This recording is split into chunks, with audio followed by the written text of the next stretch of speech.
Hello everyone, good evening.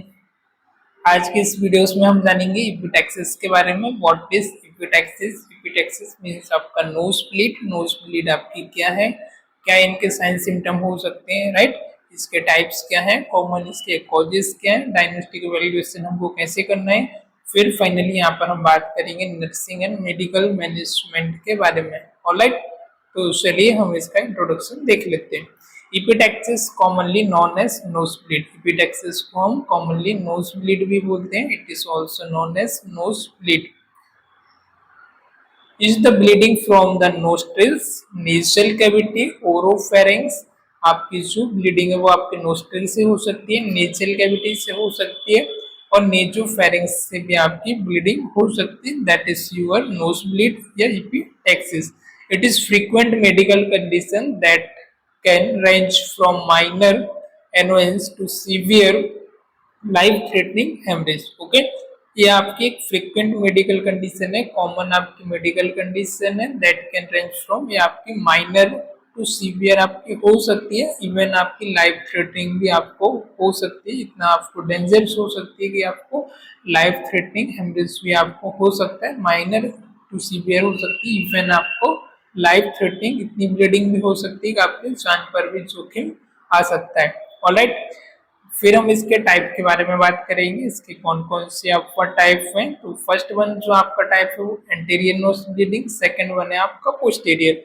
Anterior means आपके front side से आगे की तरफ location, originate from the blood vessels in the front of the nasal septum. Okay, इसकी जो starting होती है, ओरिजिन होता है, वो कहाँ से होता है, इसका जन्म होता है आपका from the blood vessels, front side की जो आपकी ब्लड वेसल्स है आपके नेजल सेप्टम में, वहां से ओरिजिनेट होती। प्रिविलेंस इसका कहां पर होता है, मोस्ट कॉमन टाइप प्रिविलेंस है इसका, मोस्ट कॉमन टाइप है specially in children and young age. Specially किसमें होती है, चिल्ड्रंस में, छोटे बच्चों में और यंग एज में, राइट? आफ्टर ओल्ड एज में हमको ज्यादातर देखने को नहीं मिलती है नॉर्मली टाइप में, राइट? सीवियरिटी इसका क्या हो सकता है, जनरल हो सकती है, less severe and easier to manage. Okay, severity में क्या है इसका, लेस सीवियर हो सकती है, जनरल लेस सीवियर हो सकती है, इजियर टू मैनेज, इजी हम इसको मैनेज भी कर सकते हैं। देन सेकंड वन आता है आपका posterior nose bleed. Location originate है कहाँ से होती, कहाँ से इसके स्टार्टिंग पॉइंट है, from the arteries in the back part of the nasal cavity. First one आपका जो ओरिजिनेट है वो स्टार्टिंग कहाँ से हो रही है, आपके front part of the nasal septum से। देन आपकी पोस्टीरियर वाली कहाँ से ओरिजिनेट हो रही है, from the anterior in the back part of nasal cavity. Nasal cavity की आपके पीछे की तरफ से, बैक पार्ट से इसका ओरिजिनेट हो रहा है, वहां से स्टार्ट हो रही, that is your posterior nose bleed. Okay, prevalence, इसका प्रिवलेंस क्या, less common, typically seen in older adult. ये आपकी लेस कॉमन होती है और टिपिकली हम इसको ज्यादातर हम इसको देख सकते हैं ओल्ड एज के पीपल में, ज्यादातर ये हमको देखने को मिलती है। सीवियरिटी मोर सीवियर, ये मोर सीवियर होती है, हार्डर टू कंट्रोल, इसको कंट्रोल करना थोड़ा सा हमारे लिए हार्ड होता है, थोड़ा सा मुश्किल होता है, and often require medical intervention, और इसको मेडिकल इंटरवेंशन की रिक्वायरमेंट होती है, कॉमनली हम उसको ट्रीट नहीं कर सकते। ऑलराइट, फिर नेक्स्ट आ जाता है हमारा कॉजेस एंड रिस्क फैक्टर। अब इसके क्या क्या कारण हो सकते हैं, क्या क्या इसके रिस्क फैक्टर हो सकते हैं। तो सबसे फर्स्ट यहाँ पर रिस्क फैक्टर में आपका आ जाएगा local causes, right? Local causes में ट्रामा टू द नोज, किसी प्रकार का आपकी नोज पर ट्रामा हो जाए, एक्सीडेंटल हो सकता है, आपका नॉन एक्सीडेंटल हो सकता है, जो कि आपके नोज को फोर्स कर रहा है, आपकी नोज ट्रिल्स को क्या कर रहा है, फिक करने का काम कर रहा है, वहां पर आपको जर्क पड़ रहा है, वहां पर आपको फोर्स लग रहा है। ऑलराइट, ड्राई एयर और environmental factor leading to drying and cracking of the nasal membrane. Okay, इसमें नेक्स्ट वन आ रहा है ड्राई एयर और एनवायरमेंटल फैक्टर भी इंक्लूड होते हैं, leading to drying and cracking of the nasal membrane, right? कभी भी आप ऐसे इन्वायरमेंट में हो जहाँ का एयर आपका काफी ड्राई है, इसकी वजह से क्या हो रहा है, ड्राई इन्वायरमेंट की वजह से आपको लीड कर रहा है और क्रैक कर रहा है, आपके नेजल मेम्ब्रेन को ड्राई कर रहा है और क्रैक कर रहा है। दैट इज एक रीजन भी हो सकता है जिसकी वजह से भी आपको इवन नोज ब्लीड हो सकती है। ज्यादातर गर्मी के सीजन में, समर सीजन में जो छोटे बच्चे रहते हैं उनमें हमको देखने को मिलता है।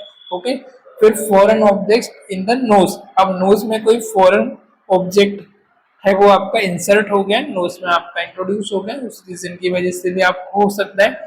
नेक्स्ट आ जाएगा डेविएटेड सेप्टम और अदर नेजल स्ट्रक्चर एबनॉर्मलिटीज। अब आपका जो नेजल सेप्टम है, जो आपका नेजल का डिवीजन होता है कार्टिलेज का, वो आपका स्ट्रेट फॉरवर्ड होना चाहिए, पर किसी इंजुरी की वजह से वो डिप्रेस हो गया, वो डेविएटेड हो गया, मतलब वो धस गया, नॉर्मल स्ट्रेट नहीं हो गया, थोड़ा सा उस कर्व में हो गया, राइट। तो उसकी वजह से भी आपको नेजल ब्लीड हो सकती है। यूज ऑफ नेजल स्प्रे और मेडिकेशन, जो एक्सेसिव नेजल स्प्रे मेडिकेशन का यूज करने की वजह से भी आपको हो सकता है। तो that is involve in your local causes, ये सारे आपके लोकल कॉजेस के अंदर आ जाते हैं। Then we are talk about second one, infection. अब आपको इन्फेक्शन की वजह से कैसे आपको नोज ब्लीड हो सकती है, तो फर्स्ट वन आ जाएगा आपका अपर रेस्पिरेटरी इन्फेक्शन। आपको अपर रेस्पिरेटरी ट्रैक में इन्फेक्शन है, दैट इज रीजन आपका नोज ब्लीड का रीजन हो सकता है। साइनोसाइटिस की वजह से हो सकता है, means inflammation of the sinus, that is known as sinusitis. Nasal और साइनस इन्फेक्शन, नेजल में और नेजल कैविटी में और साइनस में किसी भी टाइप का इन्फेक्शन होने की वजह से भी आपको नोज ब्लीड हो सकती है। फिर अदर इसके कॉजेस में आ जाएंगे, नेजल ट्यूमर हो सकता है आपका, विनाइन विनाइन हो सकता है और आपका मेलिग्नेंट भी हो सकता है। नेजल आपका ट्यूमर होना, नेजल में आपके गांठ का फॉर्मेशन होना। बिनाइन मीन्स अभी अभी जस्ट स्टार्ट हुआ है, जैसे इसकी बिगनिंग हुई है। मेलिग्नेंट मीन्स जो कि आपका क्रॉनिक है और मल्टीप्लीकेशन हो रहा है उसमें सेल का, that is your chronic. Okay, तो विनाइन और आपका मैलिग्नेंट ट्यूमर की वजह से भी आपको हो सकता है नेजल सेप्टम में आपका ट्यूमर का फॉर्मेशन हो जाना, दैट इज आपका विनाइन हो सकता है। मैलिग्नेंट भी हो सकता है। नेजल पॉलिप, नेजल में आपके पॉलिप का फॉर्मेशन होना, पॉलिप भी ऐसा होता है मसल्स का आपका एक्यूमुलेशन होना, that is your polyp, right. तो मसल्स का टिश्यू का वहां पर एक्यूमुलेट होना, एक नोट टाइप का बनना, पॉलिप भी उसी तरीके का होता है। तो नेजल में आपके पॉलिप का फॉर्मेशन होना, इस रीजन की वजह से भी आपको हो सकता है। फोर्थ वन आ जाता है जनरल कॉजेस। जनरल कॉजेस में क्या कह सकते हैं, आपका हाइपरटेंशन, हाइपरटेंशन की वजह से आपको हो सकता है। ब्लड क्लॉटिंग डिसऑर्डर, आपको कुछ ब्लड क्लॉटिंग डिसऑर्डर है, एग्जांपल हीमोफीलिया है, ब्लिब्रेन डिसीज है, इसकी वजह से भी आपको हो सकता है बोब ब्लिब्रेन डिसीज। ओके, फिर नेक्स्ट आ जाएगा यूज ऑफ एंटीकोगुलेंट और एंटीप्लेटलेट मेडिकेशन, एग्जांपल एस्पिरिन और वारफेरिन। आप ऐसी मेडिसिन जो कि आपके एंटीकोगुलेंट है और एंटीप्लेटलेट मेडिसिन है जो कि ब्लड को क्लॉट करने से रोकती है ना, ऐसी मेडिसिन का यूज कर रहे हो, ब्लड थिनर का यूज कर रहे हो, एंटीप्लेटलेट मेडिकेशन का यूज कर रहे हैं, जैसे कि एस्पिरिन हो गया, वारफेरिन हो गया, इसकी वजह से भी आपको नोज ब्लीड हो सकती है। ओके, फिर लीवर डिसीज, कुछ आपको लीवर डिसीज से एक एसोसिएटेड आपका रीजन हो सकता है, उसकी वजह से भी आपको हो सकती है। एल्कोहल एब्यूज की वजह से हो सकती है, आप ज्यादा एल्कोहल कंज्यूम करते हैं, दैट इज एक रीजन भी आपका हो सकता है जनरल कॉजेस में। और जेनेटिक प्रीडिस्पोजिशन, जेनेटिक फिजिशन की वजह से भी कुछ हो सकता है आप। Okay, so it's all about the causes and risk factor. Now we are discuss about the clinical manifestation, right? तो साइन एंड सिम्टम क्या है, what is clinical manifestation, what is sine and symptom. First one आपका आ जाएगा visual bleeding from the nostrils. Nostrils में आपको bleeding है जो आपको नॉर्मली नेक आइज से आपको विजुअल होगी, आपको दिखाई देगी, आप देख सकते हैं कि नोज ब्लीड हो रही है। फर्स्ट क्लिनिकल मैनिफेस्टेशन तो ये याद जाएगा। सेकंड क्या आपका ब्लड इन द थ्रोट और माउथ इंडिकेटिंग ए पोस्टीरियर ब्लीड, आपके माउथ में और आपके गले में, थ्रोट में आपका ब्लड आ रहे हैं, आपको ब्लीडिंग हो रही है, तो ये आपका इंडिकेट कर रहा है कि आपको पोस्टीरियर नोज ब्लीड है। Okay, feeling of fluid flowing in the back of throat, throat के बैक साइड में आपको ऐसा फील हो रहा है कि आपका फ्लूइड है वो फ्लो हो रहा है, फ्लूइड आपका सीक्रेट हो रहा है, तो उसकी वजह से भी आपको नोज ब्लीड हो सकती है, दैट इज एक क्लिनिकल साइन हो सकता है। देन अदर साइन आ जाएगा आपका लाइट हेडनेस और dizziness if bleeding is severe, bleeding यदि आपकी सीवियर है तो आपको लाइट हेडनेस हो सकता है, डिजीनेस हो सकता है, और ब्लीडिंग यदि आपकी सीवियर है तो नोजिया और vomiting if blood is swallowed, nausea vomiting भी हो सकता है यदि ब्लड आपने सॉलो कर लिया है, ब्लड आपने अंदर की तरफ निकल लिया है तो ये सारी क्लिनिकल मैनिफेस्टेशन आपके यहाँ पर हो सकते हैं। यहाँ पर हमने देखा कि नोज ब्लीड में आपको ब्लीडिंग देखने को मिलेगी, आपके थ्रोट में माउथ में आपको ब्लीडिंग ब्लड का महसूस होगा, फील होगा आपको कि ब्लड आपका फ्लूइड जो है सीक्रेट हो रहा है आपका flowing back side of the आपके थ्रोट, लाइट हेडनेस होगा, डिजीनेस होगा, ब्लीडिंग यदि सीवियर रही तो नोसिया और वॉमिटिंग होगा यदि आपने ब्लड को निकल लिया है तो that is the reason of epistaxis और nose bleed. Then we are talk about diagnostic evaluation. अब क्या क्या चीजें हैं जिनसे हम डायग्नोज कर पाएंगे, तो फर्स्ट वन तो आपका यहाँ पर आ जाएगा history collection and physical examination. Okay, तो आपको पेशेंट का ऑल अबाउट हिस्ट्री कलेक्ट करना है, असेस करना है उसका frequency, duration and trigger of the nose bleed, right, कितने टाइम से हो रही है, कितना ड्यूरेशन है, कितनी टाइम दिन में हो जाती है, ओके, उसका ट्रिगर किस रीजन की वजह से हो रही है nose bleed, what is the reason behind that, क्या चीज को ट्रिगर करे वो आपको डायग्नोज करना है। फिर नेजल एंडोस्कोपी, नेजल एंडोस्कोपी और नेजो लैरिंगोस्कोपी आप यहाँ पर कर सकते हो to visualize the nasal passages and locate the bleeding source. Okay, nasal passages की आप इसको इंसर्ट करके ट्यूब को आप चेकआउट कर सकते हो भाई किस जगह से आपका नोज ब्लीड हो रही है, what is the reason behind that, इसका क्या सोर्स है, कहाँ से आपकी नोज ब्लीड हो रही है, आप एक्यूरेट फाइंड आउट कर सकते हो। देन लेबोरेटरी टेस्ट आप क्या क्या करोगे, कंप्लीट ब्लड काउंट सीबीसी करा लोगे, कोगुलेशन प्रोफाइल आपको कराना है, लीवर फंक्शन टेस्ट आपको कराना होता है। देन इमेजिंग में आप क्या कराओगे, सीटी स्कैन करा सकते हो, सीटी स्कैन एमआरआई आप करा सकते हो, स्ट्रक्चरल कोई एबनॉर्मलिटी तो नहीं है उसको आपको सस्पेक्ट करने के लिए और ट्यूमर को फाउंड करने के लिए। ओके, फिर नेक्स्ट आ जाएगा आपका मेडिकल मैनेजमेंट। मेडिकल मैनेजमेंट में क्या, एंटीरियर नोज ब्लीड, यदि आपकी एंटीरियर नोज ब्लीड है तो उसका मेडिकल मैनेजमेंट डिफरेंट होगा, पोस्टीरियर है तो थोड़ा सा आपका डिफरेंस हो सकता है, राइट। तो एंटीरियर में क्या करेंगे आप, first aid pinch the nostril together, lean forward and apply cold compressor. Okay, first aid में आपका यहाँ पर क्या होगा,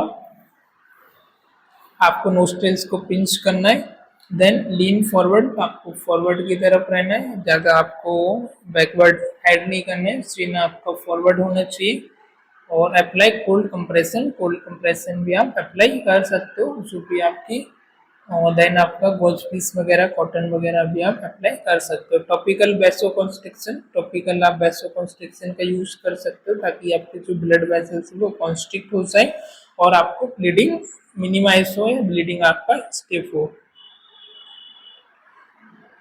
क्यूटराइजेशन, क्यूटराइजेशन में क्या होता है, केमिकल और electrical to seal the bleeding vessels, right, या तो केमिकल का इलेक्ट्रिकल क्यूरेटर का यूज करके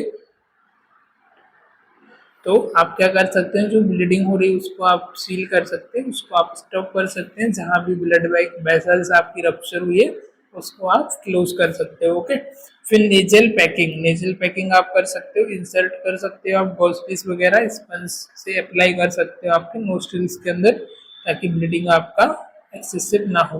पोस्टेरियर नोज ब्लीड में आप क्या करेंगे, nasal packing often require specialized posterior pack of balloon. Okay, इसमें आपको specialize posterior pack of balloon की रिक्वायरमेंट होती है, नेजल पैकिंग करना है आपको, एंडोस्कोपी सर्जरी करना है to directly address the nose bleed vessels if packing is ineffective. Endoscopic surgery करा सकते हैं आप, you can go for endoscopic surgery to direct address the bleeding vessels, direct आप ब्लीडिंग जो वेसल्स उसको पैक कर सकते हो इनइफेक्टिवली एंडोस्कोपी सर्जरी के through.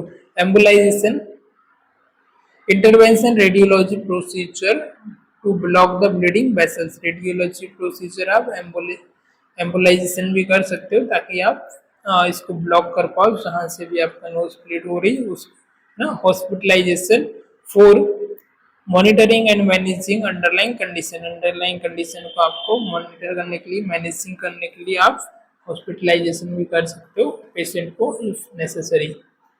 Then we are talk about nursing management. अब नर्सिंग मैनेजमेंट आपका यहाँ पर क्या होगा, So monitor vital sign, regular checkup for sign of hypovolemia. Vital sign monitor करना है नर्व्स को रेगुलर, और चेक करना है आपको साइन ऑफ हाइपोवोलेमिया। हाइपोवोलेमिया आपका ब्लड लॉस हो रहा है, इसकी वजह से पेशेंट आपका हाइपोवोलेमिक और हाइपोवोलेमिया शॉक में तो नहीं जा रहा है, इसके लिए आपको मेजर करना है। पेशेंट एजुकेशन आपको teach the patient and family about first aid for nose bleed. आपको पेशेंट को और उसकी फैमिली को आपको टीच करना है, उसका एजुकेशन देना है अबाउट द फर्स्ट एड और नोज ब्लीड के बारे में। Humidification encourage the use of humidifier to keep nasal passages moist. Okay,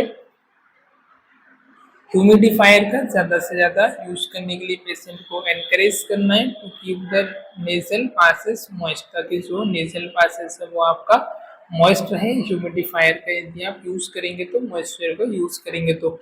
medication में आ जाएगा administer prescribe medication and monitor for side effect. जो भी डॉक्टर ने फिजिशियन ने आपको मेडिकेशन प्रिस्क्राइब किए वो आपको पेशेंट को एडमिनिस्ट्रेशन करना है, और उनका जो भी साइड इफेक्ट है उसको वो मॉनिटर करना है, वो भी आपको चेक करना है।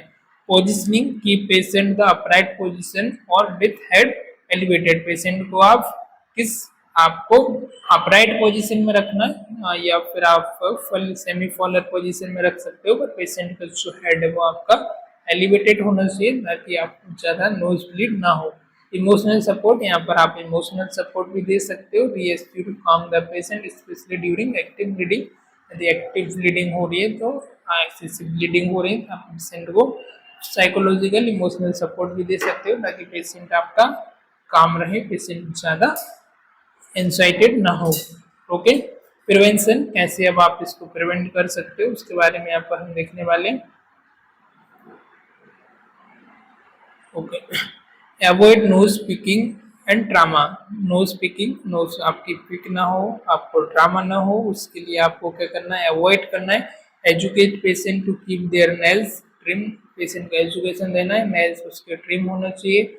Avoid insertion object into the nose. Nose में किसी प्रकार का कोई भी ऑब्जेक्ट है वो इंट्रोड्यूस नहीं करे, इंसर्ट ना करे। मैनेज अंडरलाइन कंडीशन, जो अंडरलाइन कंडीशन वो भी आपको मैनेज करना है। कंट्रोल हाइपरटेंशन, हाइपरटेंशन को कंट्रोल करना है।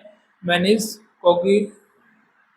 कोगुलोपैथीज एंड अवॉइड एंटीकोगुलेंट एब्यूज, है ना। एंटीकोगुलेंट ड्रग को क्या करना है, आपको जो भी चीजें ले रहे थे उनको आपको अवॉइड करना है, और कोगुलेंट जो भी मेडिसिन है उसको आपको मैनेज करना है, वो सारी चीजें आपको प्रोवाइड करनी है। इन्वायरमेंटल कंट्रोल, इन्वायरमेंटल कंट्रोल में आपका क्या रोल होगा, use humidifier in dry environment. Humidifier का आपको यूज करना है ड्राई इन्वायरमेंट में।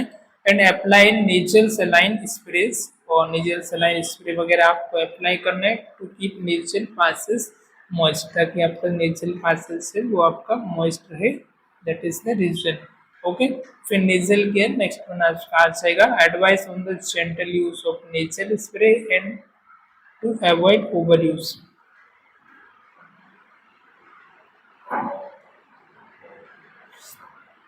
नेजल केयर में पेशेंट को आपको एडवाइस करना है to gentle use of nasal spray. Nasal spray का वो जेंटल यूज करे and avoid overuse, overuse भी ना करे, सिर्फ उसको ध्यान से यूज करे, जितना रिक्वायरमेंट है उतना ही यूज करे।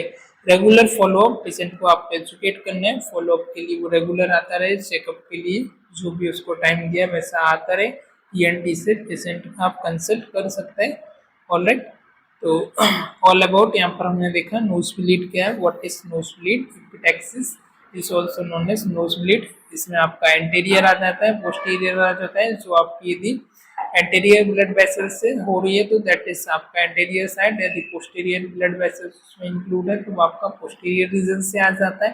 टिपिकली इसका जो कॉजेस हो सकता है, नेजल में आपका किसी प्रकार का ट्रामा होना, नेजल में आपका फीक होना, आपकी म्यूकस मेम्ब्रेन ड्राई होना, ज़्यादा आपको हीट होना, इसकी वजह से आपको हो सकता है नेजल सिम्टम आपका डेविटेड होना, दैट इज आपका रीजन हो सकता है।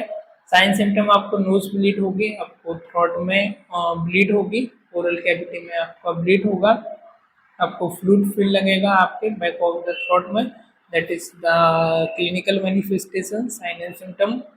डायग्नोस्टिक इवैल्यूएशन एंडोस्कोपी करा सकते हैं आप, और यहाँ पर आप सीटी स्कैन एमआरआई करा सकते हैं, ब्लड टेस्ट वगैरह भी आप यहाँ पर करा सकते हैं। फाइनली मैनेजमेंट, तो मैनेजमेंट में आप कैसे मैनेज करना है उसके बारे में हमने समझा। मेडिकेशन में आप कोगुलेंट मेडिकेशन दे सकते हो। दूसरा, आप नेचुरल में ड्रेसिंग कर सकते हो। ड्रेसिंग में आप वॉश पीस वगैरह इंट्रोड्यूस कर सकते हो। पेशेंट को आप अपराइट पोजीशन में हेड एलिवेटेड करके पेशेंट को रख सकते हो सिटिंग पोजीशन में। ओके, और जो भी प्रिस्क्राइब मेडिसिन है वो आपको रेगुलरली चेक करना है। वाइटल साइन आपको चेक करना है। पेशेंट को फॉलोअप के लिए एनवायरमेंटल कंट्रोल करना है। ओके, फॉलोअप के लिए उसका एजुकेशन देना है, हेल्थ एजुकेशन देना है। So it's all about the nose bleed और एपिटैक्सिस। आई होप इतना आपको समझ आया होगा, और मिलते हैं किसी और लेक्चर में। तब तक के लिए bye bye, keep learning, keep growing. Thank you for watching the